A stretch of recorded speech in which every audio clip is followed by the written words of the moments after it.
Coy, hey, what's up, man? So, a couple of things that I want to address real quick. Do me a favor in the future and just try to get your video uploaded before you send me an update. Sending a million emails kind of gets lost. But more importantly, if you don't get your videos to me on the day that your update is supposed to come, it's gonna me replying is gonna come later, because the way that I do things is I'm gonna reply to the people who check in on time first. So if you end up sending it late, what ends up happening is that your video just kind of it gets put in the back of the line, and I don't want that to happen. But it's just kind of the nature of the whole, as long as you check in at this time, 24-hour response kind of deal. So that's why this isn't getting back to you, immediately after you sent the videos. So please do me a favor and try to have that ready for Thursday before you send everything, so that I can just respond to it. I know it does take a little while for it to upload. Maybe try to upload it a little bit earlier in the day if it does take a while. Okay, now that that's out of the way, another really, really solid week overall. I think we had some improvements on things. So one thing that I wanted to talk to you about, at least with your squats, I think specificity-wise, it would probably do you better to squat away from the mirror. Typically speaking, the mirror tends to have a little bit of a visual input on your systems, and it is a little bit different from squatting with open space in front of you in terms of balance and picking a spot to look at while you're squatting. I just think in general, for purposes of getting as close to competition specificity as possible, I think it would be wise to just squat facing away from the mirror. It looks like that's totally possible on that squat rack, so let's do that. In terms of how these specific squats that you're playing right now look, very, very impressive, man. You have quite the squat, and it's awesome. I'm glad to see that you have excellent depth. Your mobility is clearly on point, to the fact that you bottom out below parallel, and you spring right out of the hole. It's great to see. Honestly, no feedback, because no change is necessary. So good stuff. I'm glad you took a hand off on this bench. It seemed like your shoulders were able to stay a little bit further back. But what I did notice is that your head's kind of popping up there. And I'm sure you and I both know that in competition, you will probably get called for that if that happens. So let's make sure that that doesn't happen. These were just controlled enough that I would say that we're okay, as far as like not quite touch and go, but not quite paused. So kind of strive for this on your back offsets every week, and you should be just fine. These front squats also look good. I'm going to kind of skip over those. I think you kind of know what I'm going to say, though, as far as the deadlift.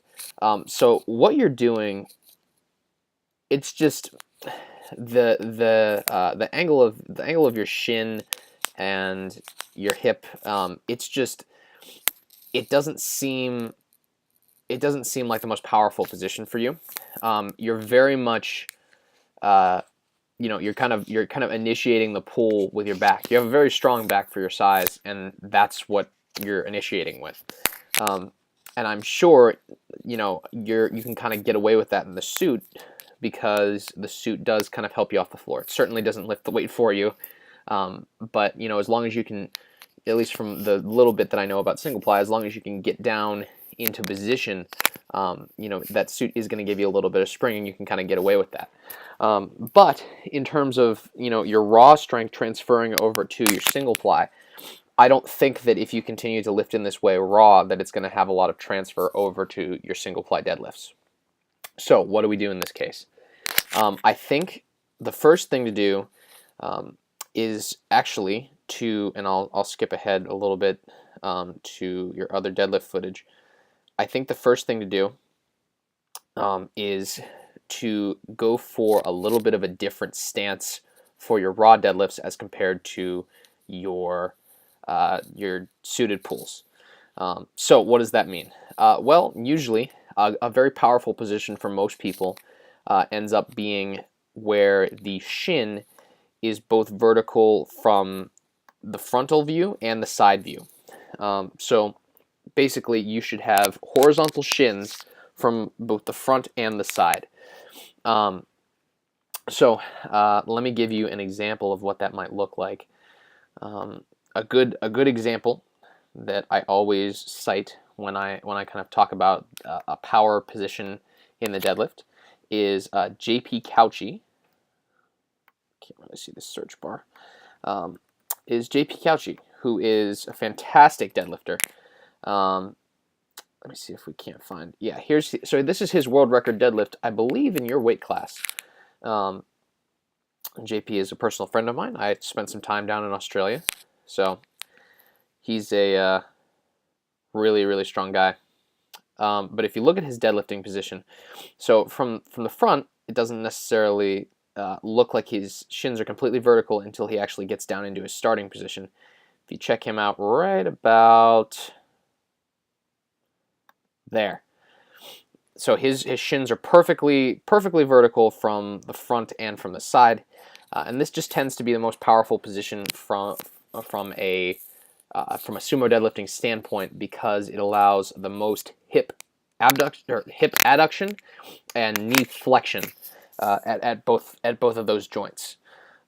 It just tends to be the most powerful that way. When your shins are too far inside the bar, that tends to greatly put a greater amount of strain on the knee, and when they're wider, it tends to put a greater amount of strain on the hip.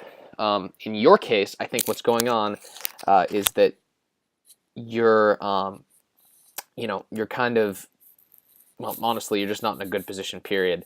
It almost kind of looks like you're doing a wide stance conventional deadlift, and you're definitely not locking out with your glutes because the knees are soft at the lockout. So definitely, that's more of what we're kind of striving for. Locked knees, full-on finish, and just vertical shins at the top.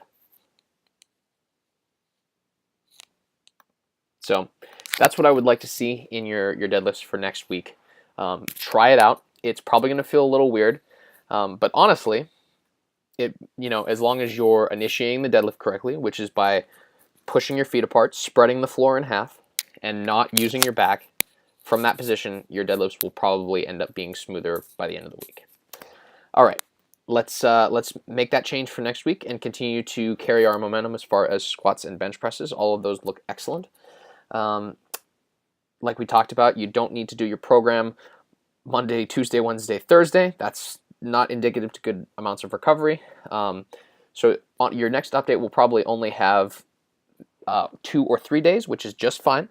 Don't worry about it. You'll just save the whatever days are left over for your next update, which is how it is supposed to go. And that'll make uploading the video a little bit easier too. Have a good training week, good school week, and whatever else is going on. I hope everything's well. Talk to you soon.